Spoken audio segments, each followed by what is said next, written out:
Talk to me about the banana. Everyone's like, don't eat the banana. And I'm like, really? What did the banana ever do to you? Listen. You want me to drink that 700 calorie drink? Right. No, it's not fair. I'd rather eat cookies. I'd rather eat cookies then, because then at least I got something from this. Like, no. Yeah, no, guys, just eat your food. So everyone, today we have a fantastic guest named Vanessa Rissetto, not risotto. Okay, we just had this conversation. She is a dietitian licensed in New York, has done amazing things for the industry, partnering with health insurance companies to make dietary planning more accessible for all of us. So today she's going to talk with us. I have a bazillion questions to ask her because I get hooked on all the different sound bites that people say, hey, don't do this, or always this, or never this. And I'm just excited to have her here. So welcome. Thanks for having me. I'm excited to be here. Yay. Okay, so what's the number one question you get asked, like being a dietitian? Well, this week, and really for many weeks, it's really, should I intermittent fast or should I do keto? That's what everybody wants to know, because everybody wants it to be like fast. They're like, if I just do this, is it going to work? And I'm like, well, yeah, it's going to work, but it's just like, how long can you do it for? This comes a time where like, eventually maybe you might want to eat a piece of bread or some rice. I don't know. So it's not like ideal for people. And also the studies do show that you will lose the same amount of weight following like a plan and like varying your intake, et cetera, as you would with like this high level of restriction. So is it really the most beneficial for you? For some people it is, right? Like I have some patients that are night workers, right? Like they're working when everybody else is sleeping. And so intermittent fasting is very good for that person, right? Like that's great. And also some levels of keto I've found with some of my diabetic patients, it does work very well. That doesn't mean they don't eat carbs. They're just really, really mindful of the amount of carbs they're eating at every single meal. And so it's not one size fits all. And I think that's the main thing that is to like the big takeaway is that nutrition is very personalized, like how you live, what you have access to, what your day looks like. That is really going to inform what is the best like diet, quote unquote, pattern of eating that is sustainable and is going to give you the most success. And do you find that what's the story on breakfast? Just tell me this, like, is breakfast something you want to skip? Is it something you want to start? Is it something that you need a protein for? Breakfast, let's start there. Yeah. So here's the thing. I get all these people that'll be like, I don't eat before 2:00, but then at 8:00, I'm so hungry and I eat my dinner and then I'm eating cookies. And it's like, yeah, because you didn't eat breakfast. So like for that person, it doesn't work, right? And that person is always the person that is also like doing a lot of like training, like any kind, like running and exercising and all of those things. And it's like, okay, well, your body needs fuel. Your muscles are being depleted of energy and they need that energy to be replenished. So eating in the beginning of the day and front loading your carbohydrates that's probably going to help you for the end of the day. So what is happening to you throughout the day? So the short answer is yes, but the long answer is maybe not. It just depends on you and what's going on. Like maybe you're a sedentary person and you really aren't somebody who ever ate a ton and you're fine after dinner and you don't need anything extra. So, okay, don't eat breakfast and that's all right. Or people who don't feel good because, like they wake up in the morning and they're like, it's kind of hard for me to eat right away. So, all right, great. Don't eat right away. Do it 2 hours or 3 hours after waking. And it could be as small as like a yogurt and some fruit, but having protein and having fiber, that is going to help you in your day for sure. Right. And so talking personally, sure. If I crash at 3 or 4 in the afternoon, right, that's my crash period. Is that because I'm not eating enough earlier in the day? Yeah. And you're so active and you're doing like really strenuous things. So you are not eating enough carbohydrates. If you're climbing all these peaks and doing all this work, you need more carb. And the carb doesn't have to be like bread and rice, right? Like you can have complex carbs. There's beans, there are potatoes, right? These are things that are beneficial for you, that are going to help you. And then there's that fiber and also other like micronutrients that are going to help you sustain yourself throughout the day. So that crash really does come from not having enough food and also likely probably not enough protein as well. Okay. Yeah. Protein's something I focus on just because it's harder for some reason to get into my diet with how I eat. But then here's like again, sorry everybody, but I have these questions, so I know you have them. Give them to if me. I eat healthy, right? So if I eat a healthy dinner, and I am one of those people that has to eat 3 hours before I go to bed, otherwise I won't sleep. Yeah. Right? It interrupts my sleep, or I'll wake up in the middle of the night, blah, blah, blah, blah. So if I eat healthy at 6, and then I'm bored, okay? Boredom somehow means eating in my household. Yeah. It drives me nuts. Yeah. But if I eat a cookie at 9 o'clock at night, because I'm talking to my kids and I'm like, whatever, snacking with them, I will wake up famished in the morning, as if I hadn't eaten at all. Yeah. But if I eat at 6 and then don't snack later, I can wake up in the morning and I'm a normal human. Yeah, so what happens is, especially like the example of the cookie, right? That is just like a really simple carbohydrate. So your body is going to start to do some work to metabolize that somewhere in the middle of the night. And so that is why you have that feeling of, oh, I'm so hungry now, right? Because your body is doing that whole, oh, I'm up, I'm down, I'm up, I'm down. Like this should be like normal waking and eating patterns because of what happened in the middle of the night of that digestion. Whereas if you stopped eating at 6 o'clock and then you just, went to bed normally, your body got the memo like, oh, it's time to shut down and rest and recharge. And so now I'm sleeping. And now I'm waking up. And now I'm going to give my body the cue that like, yes, it's time to eat, but I'm not ravenously hungry because I wasn't expending tons of energy at night. Ah, I get it. Yeah. Okay, so I did one of those glucose monitors. Yeah. Where you like pop it into your arm. Yeah. Fascinating. Like absolutely fascinating. Yeah. What'd you learn? It's unbelievable. I learned that, and I've read this, right? But it's actually seeing it.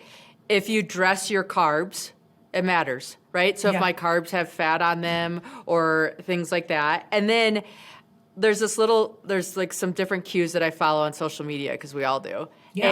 And like if I eat eggs and everything first, and then I add my toast, it's actually different than if I eat my toast and then 30 minutes later eat eggs or put a protein shake down.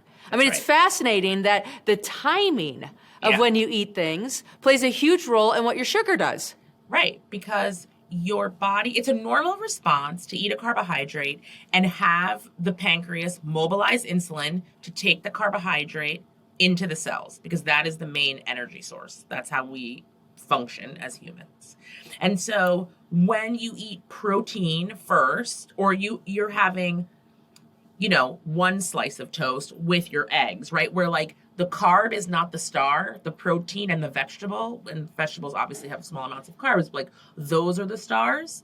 That helps to slow down digestion and limit the amount of insulin that is sent out from the pancreas, because now you haven't had this like high spike in your blood sugar. So your body doesn't have to isn't freaking out like, oh, I got to get this out and I got to use it for energy. And so there is a lot of benefit to that. It's just so interesting to me that people are like, I ate a cookie and then my blood sugar went up. And I'm like, yeah, that's what it does. That's normal. Your body's working. Yes, your body's working. Exactly. You're like, that's okay. But but you understood the assignment. You're like, oh, if I eat things in this way, it's going to work. And this is going to help me. And now I see how my blood sugar can be stabilized. And this is a really good tool. I think people thought that they were going to use the glucose monitor and that it was going to make their behaviors better. And I don't think that it did that for many people. I think it just gave them more data points that they didn't necessarily know what to do with them. True. Right. No, for me, I did it because some days I have heavy training and some days I have light training. And so my body I don't know if that's always fantastic for your body, right? Because it doesn't always know what to do. And so I was using it, just making sure, hey, how is this working? How am I absorbing this? What's really happening? Because what I've read is that some things will spike people's insulin and some things don't affect people as much. That's right. And it changes over time. So I have two very good friends that happen to be type 1 diabetics, and one of them eats oatmeal every single day for breakfast for the last 20 years, and it doesn't do anything to her, and it's fine.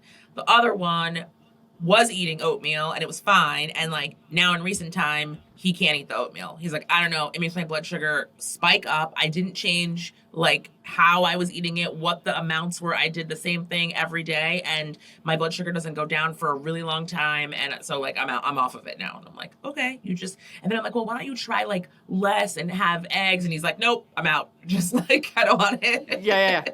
I'm out. It's I'm like, not okay. the way I wanted it. I'm out of it. Yeah. Yes. Yeah. No, exactly. that's me too. Like I have noticed with eating, if I eat a Oreo, it's not a Oreo. Okay, like it's a row of Oreos. I wish it wasn't a row of Oreos, but it is. And it's crazy because I think it's once you get that into your system, your body's like, oh, let's get more. Where if I would have never touched it in the first place, I would have been fine. That's right. Yeah, because once, I say this to people all the time, once you eat like a junky carbohydrate, your body just wants more. So like ways to eat it, right, is like if you have your dinner, for example, and you have your protein, you have your fat, you have your carbohydrate, you have your vegetables. Okay, great. You ate your balanced dinner. Immediately after, you should have like 2 cookies. Because you have the protein and the fiber and all of that help from your main meal, if you have the dessert directly after, it's not going to affect your blood sugar as much, and it's not going to make you want to eat a whole row of cookies. You will be able to stop at the 2. But when you have that period of time where you've like, you've taken a shower, you're starting to unwind, and you're like, oh, now I'm going to eat the cookie, watching television, your body has already started the digestion process, and now it's like starting to shut down and quiet down, and then you just brought it back up again. So now it's like, all right, cool, time to eat. It's a very tricky thing, that metabolism. And so people are like, this is disordered eating. And I'm like, no, it's not. This is people trying to understand how food affects their body and to leverage that education to make better choices and to meet any of their goals. Right. So is it better to do the 3 meals a day because it has the digestion system, or are you better off doing the I don't know if they're micro meals, they're still meals, but you do smaller meals, but maybe 5 or 6 times a day? Depends on like who you are, where you are, stages of life, right? Like, all my perimenopausal and menopausal women are like, what should I do? And I'm like, you should just eat 3 meals and not snack. And they're like, really? I'm like, yeah. And you should probably stop eating at 7:00 because, like give your body that time, help the migrating motor complex, help digestion. After age 35, things change. And we don't really understand why, women come to me all the time. They're like, I have not changed anything in my life and I've gained 10 pounds. I don't know why. All that's changed is that I got older. And I'm like, I get it. So like, you're not as efficient at burning calories. So you need whatever help you can get. So eat 3 meals and let your body do its thing in the middle. You're a kid, yeah, you can eat all day. You're like an athlete that's just expending calories all the time, you definitely should have snacks in between, right? So it's not one size fits all. It's what am I doing? How active am I? How old am I? Also just like emotionally, mentally, like maybe for some people, they're like, I cannot not eat every 2.5 to 3 hours. It just like ruins my whole day. I can't think, I can't focus. Like, okay, that's what works for you. So let's do that. No problem. But if other people who are like, no, I just eat like a breakfast that's good and a lunch and like things that are substantial and I'm fine, that's okay too. I like that. I like how you work with the individual and say, hey, what are we looking at as our life as a whole?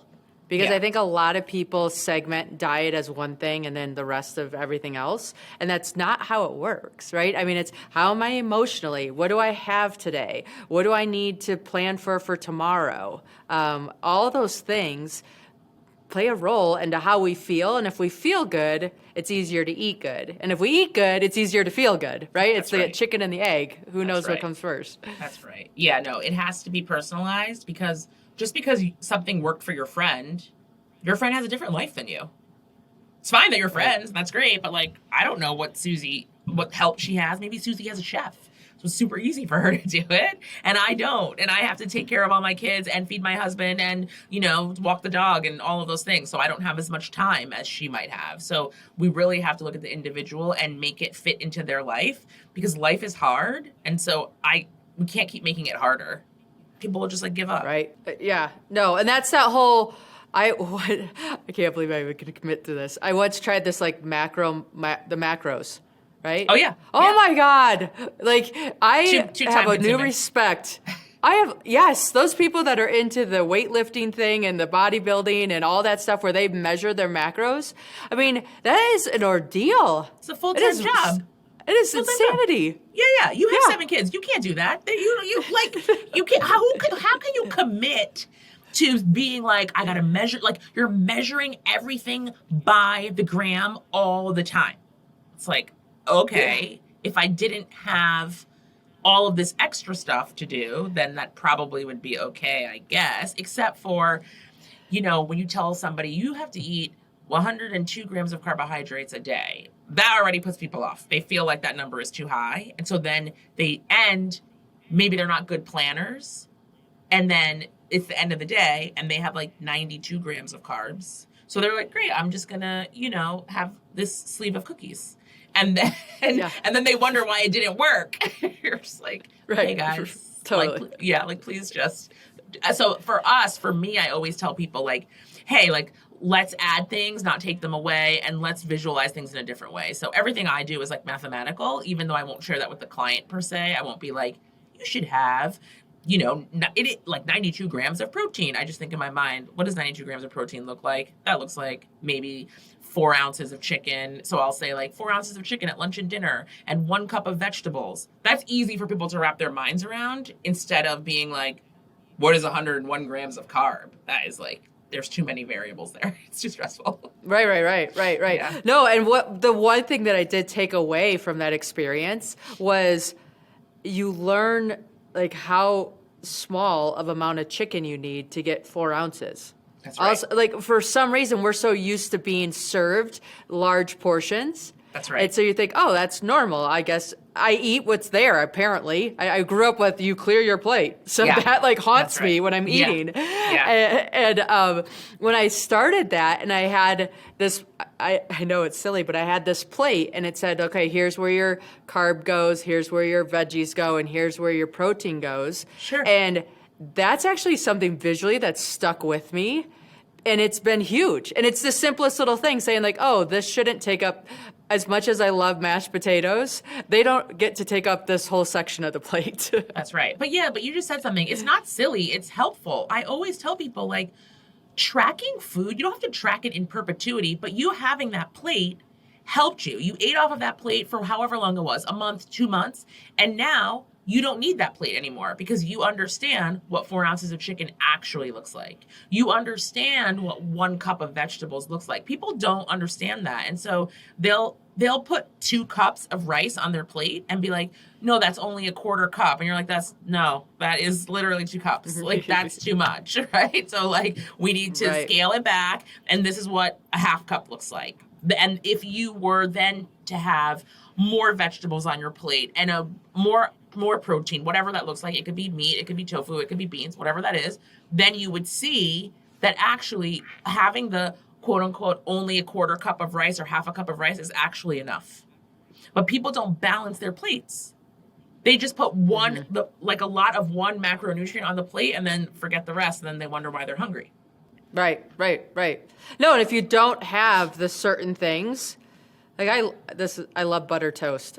I love the smell of butter toast. Yeah. Okay, it's very nostalgic terrible, of being a kid. It's like, it is. It's so good. So I love buttered toast, and if I only eat buttered toast, I'm starving. Yeah. I'm starving later. And that does not mean I doubled down on the toast. That means I'm missing these other ingredients, which are the proteins that allow the whole process to be smoother in my body. That's right.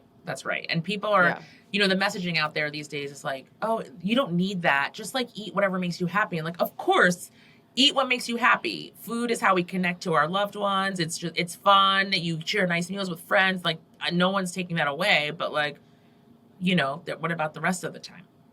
The rest of your life, right? How are we, how can we have like longevity and be able to move our bodies and really also like vegetables are good. Fruit is good. It's not just about like cookies and wine and all those things. So like, why do they get a bad rap? Why does it have to be a daunting task to eat these things? Shouldn't have to be. No. And it's like, once you learn how to use them and you have a few staple go-tos. It's just taking the effort to learn it the first time. That's right. And just be like, oh, now I have another thing in my little arsenal of we can eat this and it's healthy. But it takes a little bit of work to get there in the first place, for sure. Yeah, definitely. It's always work. Yeah.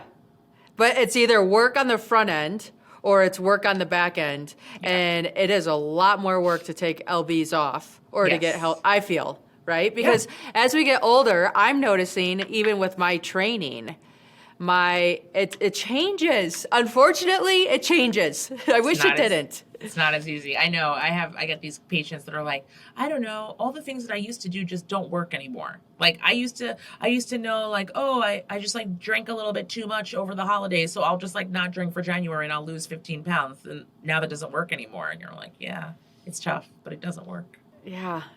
Okay, so people come to you. Well, let's stop a second. You started Kalina Health. So let's talk about this because I think this is magic. So share your story of Kalina Health. Yeah, I went back to school to become a dietitian. I was teaching at New York University. My other co-founder and I met for a coffee, and she had her own private practice, and I had my own private practice, and we both took insurance. And she was like, hey, would you want to join private practices? It's more fun to work together, and we can hire 2 other dietitians, and we already have the contracts, and we'll see people, and we'll pay our taxes at the end of the year, and whatever's left over, we'll split in half. And I was like, sure, that sounds fine. And then COVID happened, and it was the first time that a telehealth visit was going to be reimbursed at the same rate as an in-office visit. And so we were able to scale, and in less than a year, we grew to 9 dietitians and made $934,000 without any marketing. So then we decided to go out. Goosebumps. Yeah. And then we decided to go out and fundraise because we were like, well, people are obviously looking for a different approach. And also forever, nutrition, like a dietitian seemed inaccessible. Like in the New York Times, in 2014, the New York Times wrote an article about a dietitian that was charging $10,000 for packages. And so if you were the regular person reading that article, you'd be like, oh, I can never access that, right? Like, how could I ever pay for a package of sessions that's $10,000? It's just, and like, you know, the story told of like, you know, the dietitian going to dinner at Capitol Grill in Del Posto with the financiers and telling them what to eat. It just seemed like this like over glamorous thing that nobody could do. And so now we're saying, no, you have access to really great practitioners, people who are very well trained, and all you have to do is pay your copay. People want that. So we went out, we fundraised, we have a payer on the cap table, Blue Cross Blue Shield, and we are building a tech stack so that we can compete in the digital health space and just be out there telling people, listen, you should have access to wellness, and nutrition is the front line of healthcare. And you can see us every single week for an hour, and we're going to coordinate care with your physician, and you're going to have a better outcome. Absolutely amazing. So when people come to you, do they have to get blood work, and how do they start? Yeah, so when people come to us, we do ask for their labs. We want to see them. If you don't have labs in recent time, we will reach out to your physician because we're dietitians and we can't order labs. So we'll send the requisition to the physician and they will order the labs. And 99% of the time, the physician is fine with it, because, you know, people should get labs yearly. It's a good practice to do. You want to know what's going on. And so we get those labs and we help the patient navigate through that and analyze that and, you know, really help the patient understand, like, okay, this is what this means. And this is how we can use food to get better, or actually we need to talk to the physician about this lab. This might be of concern, or this is actually not of concern, right? Just like helping people understand that is really good. Because, you know, sometimes you get your labs back from the physician and the physician doesn't have a ton of time. So they're just like, everything looks good, bye. But then you see these labs that are high and you're like, wait, should I care about that? Is there something that I can do to make that better? Does that adversely affect me? I don't know. So it's definitely a helpful tool and gives the data points. And then based on what the patient needs, right? Sometimes you have patients who have high triglycerides and high cholesterol, and they had a parent that had a heart attack at a young age, and they want to prevent that. So you help them with that. You have diabetics. You have people who are pre-diabetic. You have people who want to lose weight. You have people who have gastrointestinal issues, and they've gone from physician to physician to physician, and they can't figure out why. And it's really having the dietitian sit and talk to you and watch your food journal and match the symptoms with the food so that we could say, hey, this is probably not the best thing for you. These are probably the reasons why. Let's try to eliminate these things and let's see if you feel better. It's really fun to be on the journey with the patient and like see them get so excited that someone is actually taking real time and listening to them and working with them on a personal level so that they could get to the goal that they want. It's a good feeling. It's always good, like, you know, when the outcome is positive and they're like, oh my God, this worked. Thank you so much. You're like, you're welcome. So glad it did. And can you find out dietary like allergies when you're starting to work with a dietitian and you're saying like, hey, I'm feeling bloated, or because I did this elimination diet once just because I wasn't feeling sluggish and things just weren't working. And I had no idea that I had headaches and things from gluten. I thought like if you had an allergy, that meant you were throwing up or like everything was running through you. There's so many other symptoms that can be tied to food once you really look into it. And I thought it was fascinating. Yeah, and that's why journaling is so important, right? Like you can go and get an allergy test and they can tell you that you're allergic to things. But sometimes the allergy is like super benign, right? Like maybe it's I knew somebody who was allergic to almonds, and when they ate almonds, they had a runny nose. So that's like not so bothersome, and they liked the almonds, so I was like, okay. Or you're allergic to gluten, and that's what's causing you to have massive headaches. So journaling the symptoms helps us take it one step further and actually helps us with like these elimination diets, because sometimes the elimination diet is so restrictive, and then the patient is like afraid to reintroduce, or, you know, because they're feeling so much better and they're like, oh my God, I feel great. But now I'm going to put things back, and like, what happens if it all goes awry, right? And so we just like to say, like, let's track the symptoms with the food first. If we can't find any kind of pattern, then we'll take it all away and see if you feel better at all. And then do the challenges. That's a little bit more uncomfortable for the patient, but still gets the result. But we want to make it like as least taxing as possible, right? Like, how can I get you to the answer without torturing you at the same time? Right. So I've used MyFitnessPal, I think, as a journal, because you can and then I had to take photos and all this kind of stuff. Let me tell you, just having the accountability. I'm a pretty disciplined person, but when I notched up to having the accountability factor where I had to plug in pictures and what I was eating, and then actually for a little bit there, we were taking the QR or the scan codes of the items so that I was making sure that, you know, of course, I'm going to eat an English muffin and give myself the 100-calorie English muffin instead of probably the 200-calorie English muffin I was eating, which I had no idea that there was that big of a... I mean, the products that we eat can have a huge variance. Totally. In what's going on there. It was fascinating. Yeah.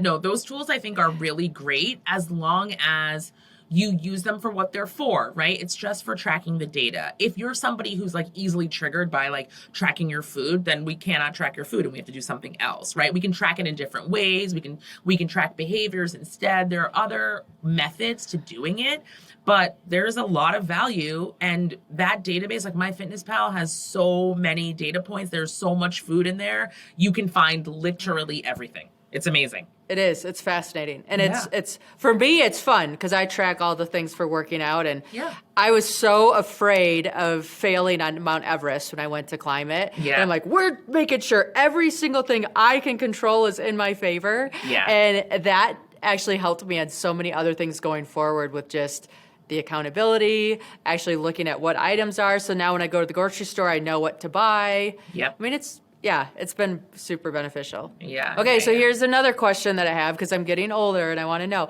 Bowel movements. I like, what's normal for people? I hear all these different stories. Guys, you have to go every day. When people come to me and they're like, I only go once a week, I'm like, well, stop. We have to. We must fix that first, and then we'll do whatever else. But then what ends up happening is I order that, and they go to the bathroom every day, and then they're like, I lost 8 pounds this week. I'm like, I know, because you were technically full of shit, and now we got it out, and now you're better. And they're like, oh my gosh, thank you. But it's normal, actually, as you age, for this decrease in hydrochloric acid and decrease in motility. So some things that can help you, right? Like 500 milligrams of magnesium at night. That helps you sleep. It helps you get good rest.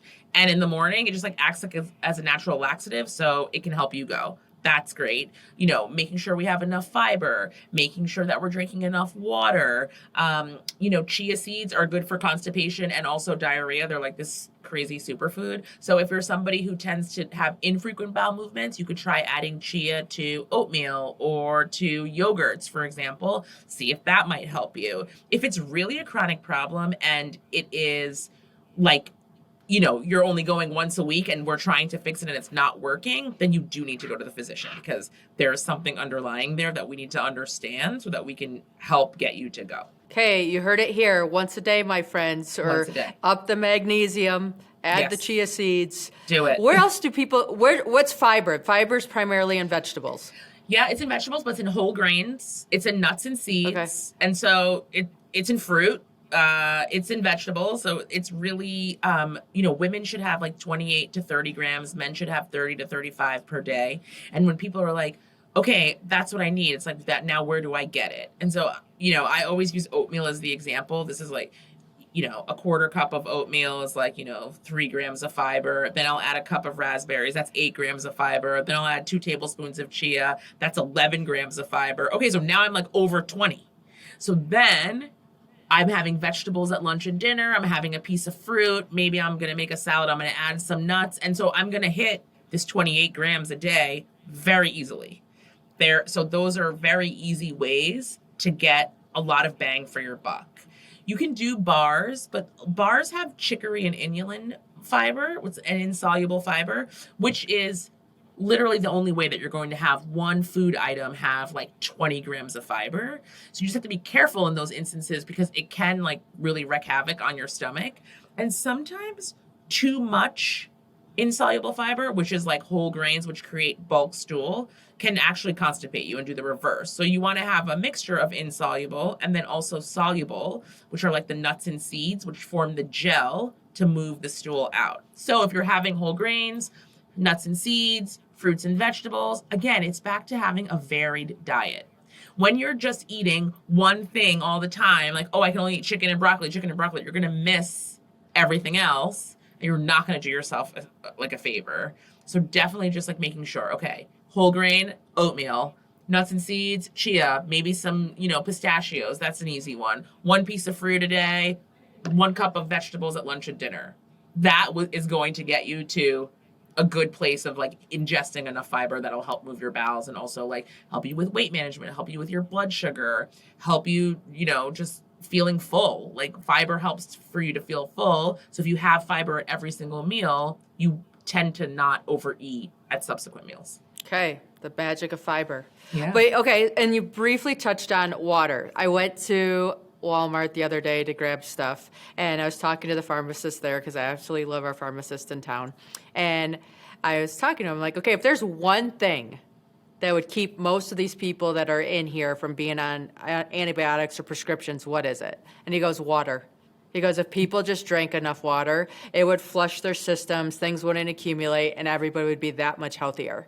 Yes. And then, right, so I'm like, okay, water, water, water. And on top of that, then all of a sudden I listened to something and I heard it, and it was, if you drink water, you should drink it so much far after your meal, or so, like, there's timing of water too, where if you drink it too close to eating, then it dilutes your digestion or something. And this all gets like so overwhelming so fast. There's so much noise in the industry. There's so much noise in the industry. So the thing about the water is if you are somebody who tends to bloat really quickly during your meals, or you feel full really fast, then you can separate your eating and the drinking. So eat your food first, then drink your water after. Like, that's fine. But like diluting the digestion is like not a thing. But drinking water is a thing, and you should really aim. I'm always like, guys, get like 80 to 100 ounces. For a while, everyone was like, that is so much. I'm going to have to go to the bathroom all the time. I'm like, well, it's COVID and you're all working from home. So have at it. Drink the water, guys. Train your bladder. But like drinking water it's good for your skin. It's good for your bowels. It helps you feel full.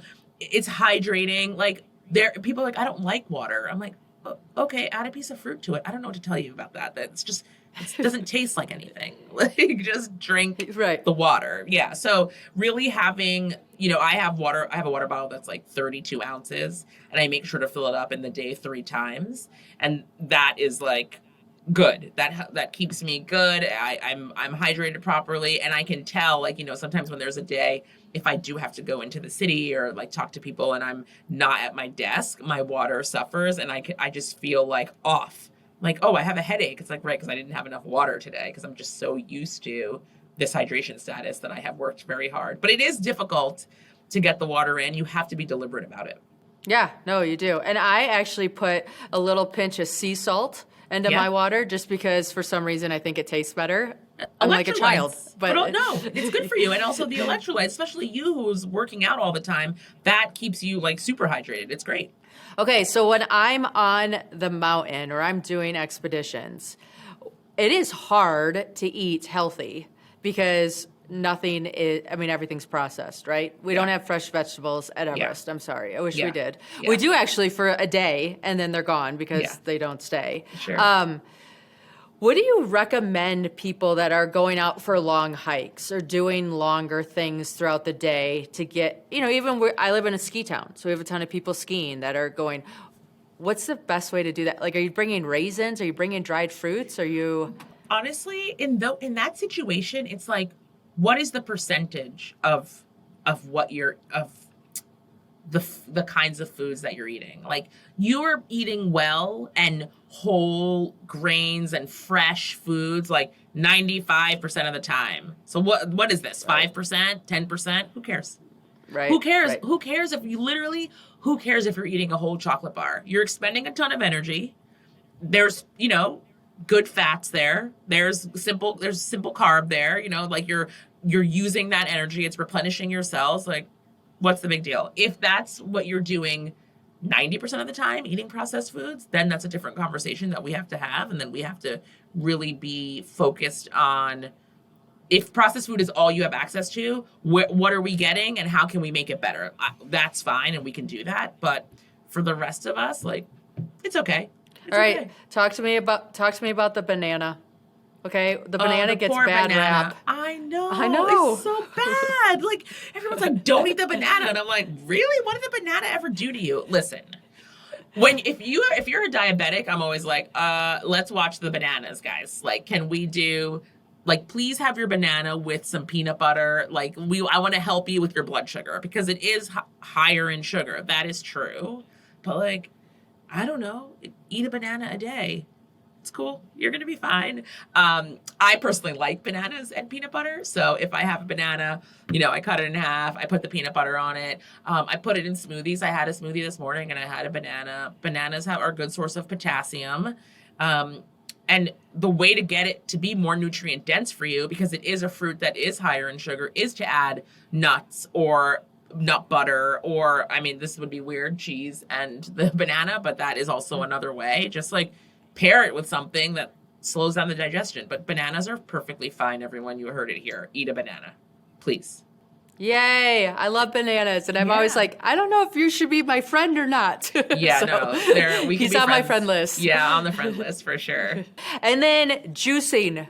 Okay, so we juice the celery stuff. Talk to me about the celery juice deal.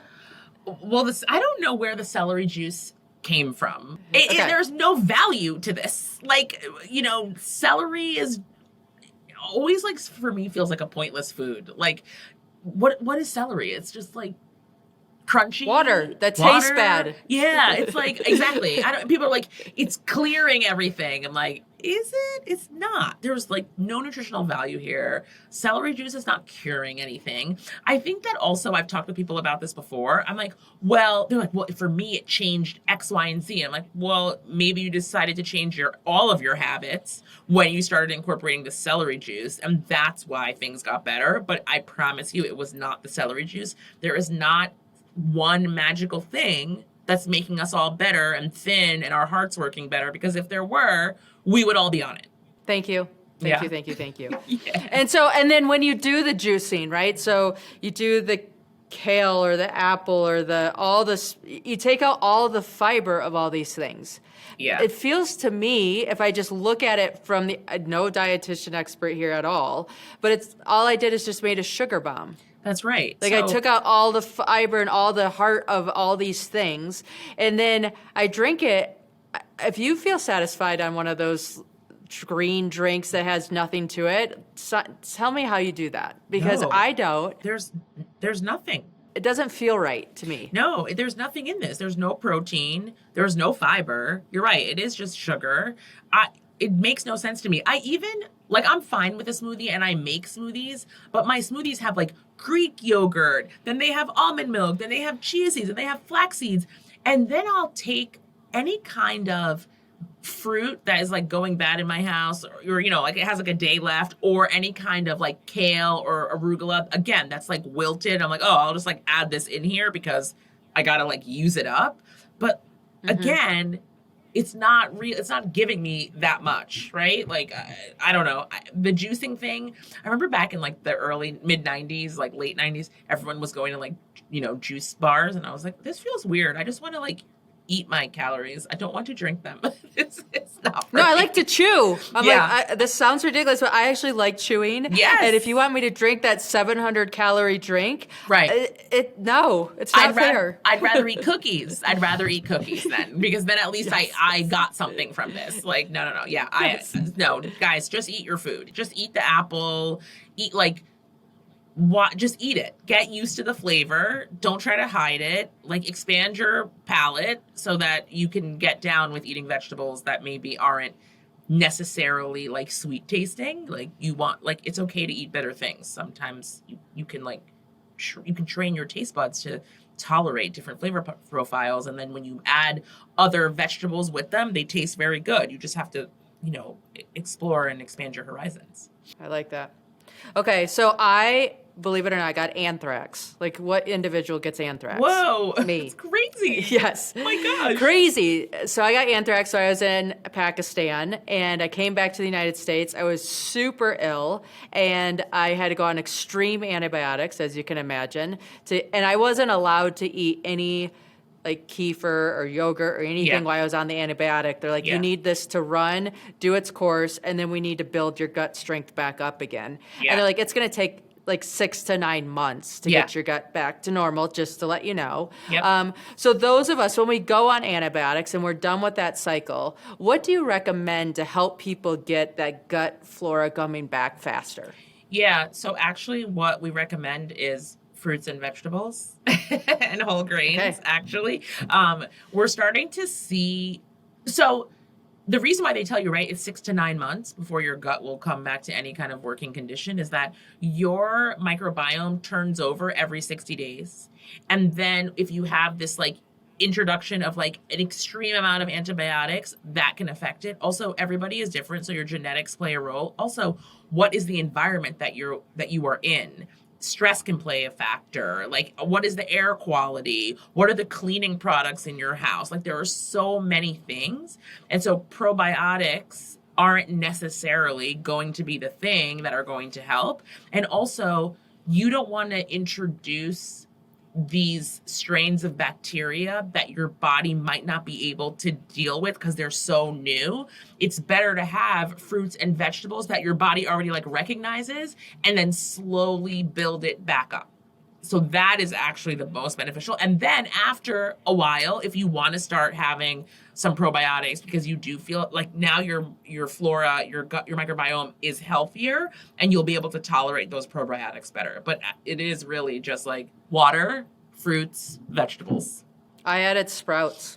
Yeah. Like someone told me sprouts are these magical things. So everything kimchi. I was eating had sprouts on it. Yeah. Kimchi is another one. Yeah. Sauerkraut, Yes. things like that. Yeah. All of those things. Natural is much better. Yep. And then there's pre and there's post biotics. Yeah, like the prebiotics. So, like onions and garlic, things like that. So they're things, asparagus, it's things that you like already eat like on a daily basis. So you don't actually necessarily need to like go out of your way to have them. But again, we think that we know what a healthy microbiome looks like, but there are so many variables that it's almost like, guys, just eat fruits and vegetables, drink some water, exercise. That's about it.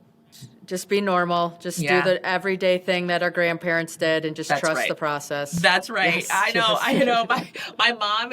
My mom is from Haiti, and she's always like, I don't know. I just think that you guys have so much here in America that's why you're all so confused. She's like, in my country, there's no food, and I don't know kids that ever had allergies. And I'm like, oh my gosh. Oh, no. Like when I was in Pakistan, there was a doctor there, and he was the one who was like trying to figure. We couldn't test for anthrax at the mountain, so he was just giving me medicine. He's like, we don't have allergies here. Yeah. I'm like, yeah, you don't have allergies. He's like, we don't have nut allergies. We have nothing. I'm like, well, yeah, there's so much bacteria around us all the time. These guys have like super systems. That's amazing. That's right. I know. My mom is a nurse. She's like, cholera runs through the streets of Haiti. So like, I'm immune to all things. I'm like, whoa, this is like intense. But she's like, I don't know. Maybe because things aren't so overly processed as well. So like, that is another part, right? She's like, there are no Doritos in Haiti. And I'm like, right. Like, I get it. So like, exactly. So if you don't have access to all these things, you're eating root vegetables, you're cooking everything fresh, that's helping to sustain you. So there's something to be said for that stuff. For sure. Okay, so the other thing that seems to be getting a lot of hype lately is mushrooms. Right? You have like the lion's mane, you have the ashwagandha, you have the changa, you have all these different mushrooms that all of a sudden you can put in your drink, you can take tablets, you can do all these things. And I'm like, is this just the next hype? Or is there true value in making sure I have all these mushrooms in everything I eat? Like, that's the thing, is like, we don't actually really know. Like, mushrooms have vitamins and minerals and nutrients and things that are mostly helpful, but like, do we need to be taking them in like rhodiola? And then you're like, I don't know. Do I need that? Do I not need that? Is it going to help me? How much does this cost? It's like, guys, just eat food. Like, if you want to take ashwagandha and you think it makes you feel better, I'm down with it, but like, it's probably not necessary. Okay. Thank you. Yeah. I'm like, I swear I'm the puppy. Everybody just keeps marketing stuff to me all the time. I'm like, why is there something else or something new? Why can't we just be okay? Yeah, it's like, it becomes like too much. You're just like, do I need all of these things, all of these supplements? Like, probably not. You're probably just fine. Unless you're like, unhoused and you're food compromised and food insecure, then like, fine. Those things, vitamins and supplements will probably help you, but for the rest of the general population, you're probably okay. We're okay. Okay, so I want to work with you, right? Okay. Or one of the listeners listening right here. Yeah, we're calling. I'm Cool. in. Yeah. Whether my insurance is in or not, I'm in. No, you're a special friend now. You're in. Don't worry. Okay.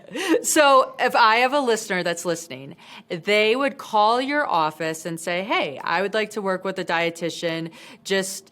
I want more energy, or I want to lose weight, or I want to understand why I could eat X, Y, or Z and now I can't because it's not working for my body. What's the typical process that someone goes through? Yeah, so you don't need a referral from your physician to see a dietitian. Like, everybody's insurance has at least one session, so just call and it's fine. You can self-book from our website, so kalinahealth.com. You can also follow the tree on Instagram, or you can email us at info@kalinahealth.com. And you could just say like, yeah, I want to work with a dietitian. They will do a discovery call with you so that they can hear like, what are your concerns, and pair you with one of our RDs. And they'll also verify your benefits for you. So we take care of everything. You don't have to do anything. We just get your insurance information. We get your date of birth. We call your insurance companies ourselves, and we let you know how many sessions you have and what your copay is. So there are zero surprises down the line. Everybody knows right up front, this is what you are responsible for, and this is what your insurance company is going to cover. So it is like, literally just come and see the RD. Like, nothing sneaky. And then do people meet once a month, every other week, or how does that normally look? They usually meet once a week in the beginning, right? Because you just have to build rapport and get yourself into accountability and a routine. And then as time goes on, and once we've really established protocol and how everybody works together, then it usually goes to every other week. People generally stay on with us for 10 to 12 sessions, and generally that is when they have achieved their goal. The thing that's also beautiful about this is that every year your insurance benefits turn over. So let's say you had 12 sessions last year, come January 1st, you have 12 sessions again. And so we end up seeing that people do end up returning then, like, they want to see you once a month because they still want to have that accountability. And we welcome that. You're like, it's okay to be accountable to people. There's nothing shameful in that. Oh, no, we all, believe you me, we all need accountability. Yeah. I am the worst without an accountability partner. Same. I can convince myself of anything. That Sure. row of cookies has health in there, I am sure. Totally. I'm like, I didn't eat enough today, so I can eat 7 cookies. It's fine. So it doesn't count. Yes. Okay, so we can follow you on Instagram. We can follow Kalina Health on Instagram. All we need to do is make a simple phone call. You guys do the rest. And right. At least we get a discovery interview, if nothing else. And It's that easy to build our plan because, like all of us, right? If we have a plan, we are more likely to succeed in whatever we're pursuing. That's and right. Whether that's in health, business, family, whatever, it's having that goal to shoot for. 100%. That's it. And all of it's good, guys. Like, the food's good. We just have to eat healthy and be mindful. That's right. Shocking turn of events. I know. And drink water. That was the main takeaway. All right, so I loved my conversation with Vanessa today. And it really reminded me that we know. Like, trust yourself. Jenn and listener, like, when she was talking about eating whole foods and I was questioning about juicing and mushrooms and there's always something new coming at me, it just reminded me to go with my gut instinct and say, guess what? There's always going to be stuff coming at me in life, no matter what I'm doing. And so I need to let that be noise and connect with who I am, and what shows up for me is true for me. And if I need to bounce it off an expert, I can. But otherwise, just trusting my instinct. Like, I felt juicing was a lot of sugar. And I felt like there's whole food that we needed to slow down digestion and to be healthier for us. But it bothered me that I was getting other messages. And so it was so nice to be able to say, hey, guess what? That is my truth, and it works for me, and that's okay. And so today's conversation, even though it was about food, to me, it's so much about having accountability and how much that helps us in all things that we do. There was a huge lesson in there's always going to be noise, right? It was chia seeds for a while. It was now mushrooms for a while. It's the celery juice cleanse for a while. There's always going to be some kind of hype that media is looking to pump up. Connect with yourself and see if it applies to you. And remember that our grandparents, like my grandma's 90-some years old. Whatever she was doing works. And I promise you, she's not drinking any mushroom elixir right now. And so just connecting back to ourselves and having the confidence and understanding that health isn't just diet. It's our mindset, it's our activity, it's our stress load, and it is what we put in our body. So combining all these things and making sure that we're taking care of ourselves wholly is going to make us be our best selves in anything that we do.